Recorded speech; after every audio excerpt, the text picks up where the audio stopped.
દેશભરમાં ઉગ્ર બનેલા આ આંદોલનને સ્થિતિ કંટ્રોલ કરવા માટે ક્રાઇમ બ્રાન્ચ દ્વારા પણ પ્રયત્નો હાથ ધરવામાં આવી રહ્યા છે। આજ અંગે વધુ માહિતી મેળવીએ સંવાદદાતા નિસર્ગ પાસેથી। નિસર્ગ, જણાવશો જે પ્રમાણે સ્થિતિ વણસી રહી છે અમદાવાદની પણ અને સાથે જ ક્રાઇમ બ્રાન્ચ ને પણ તેમાં સાથે લેવામાં આવી છે, શું છે વધુ વિગત?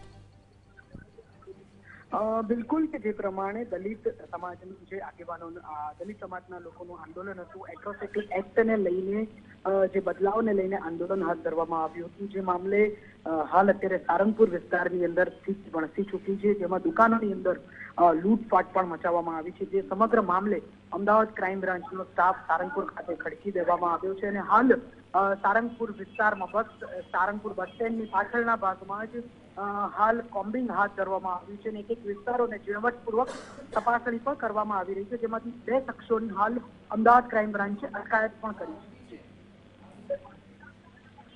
જી નિસર્ગ, જે પ્રમાણે આ પરિસ્થિતિ વણસી રહી છે ત્યારે ક્રાઇમ બ્રાન્ચ દ્વારા અત્યારે કેવા પ્રયત્નો હાથ ધરવામાં આવી રહ્યા છે આ સ્થિતિને સંભાળવા માટે? બિલકુલ ઠીક, અમદાવાદ ક્રાઇમ બ્રાન્ચ તરફથી અલગ અલગ ટીમો બનાવવામાં આવી છે, જેમાં એક અસારવા, મેઘાણીનગર, રામોલ તથા રખિયાલ આટલા વિસ્તારોમાં કોમ્બિંગ હાથ ધરવામાં આવશે અને પેટ્રોલિંગ હાથ ધરવામાં આવશે।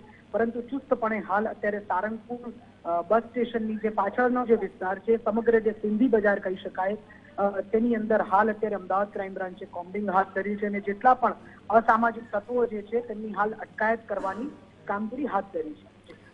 જી નિસર્ગ, આભાર સમગ્ર માહિતી બદલ। તો અમદાવાદમાં પણ ઠેર ઠેર અત્યારે ક્રાઇમ બ્રાન્ચ દ્વારા આ સ્થિતિને કંટ્રોલમાં લેવા માટે થઈને પ્રયત્નો હાથ ધરવામાં આવી રહ્યા છે, ત્યારે સાળંગપુર બસ સ્ટેશન પાછળના ભાગમાં સાથે જ બૂટની દુકાનોની બહાર ટોળા દ્વારા લૂંટ મચાવવામાં આવી હતી। સ્થિતિ જે પ્રમાણે અત્યારે વણસી રહી છે ત્યારે તકનો લાભ લઈને લોકો દ્વારા લૂંટ મચાવવામાં આવી, ત્યારે અમદાવાદ ક્રાઇમ બ્રાન્ચે કોમ્બિંગ હાથ ધર્યું છે।